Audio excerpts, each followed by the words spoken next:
Welcome to this DelftStack tutorial video. In today's video, I'm going to show you how to fix the unidentified network error on Windows 11.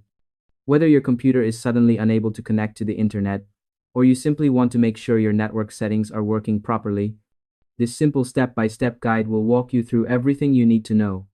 First, open your Windows 11 settings by clicking the Start button and selecting Settings. Once you're there, go to Network and Internet and look for the option labeled Advanced Network Settings. Make sure to follow along carefully so you don't miss any important details. Next, click on More Network Adapter Options. You'll see a list of your network adapters. Right-click on the one you're using and select Properties. In the list, find Internet Protocol version 4, or IPv4, and click on it, then choose Properties again.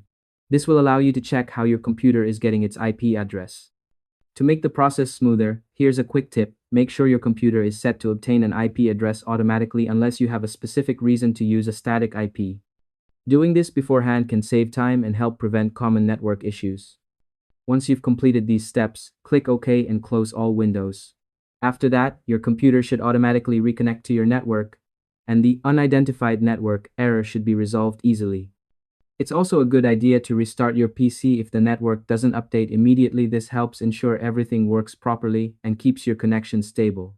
And that's all there is to it. By following these simple steps, you'll be able to fix the unidentified network error on Windows 11 without any hassle. Thanks for watching this DelftStack tutorial video. If you found this helpful, feel free to share it with someone who might need it. Why not make their day a little easier?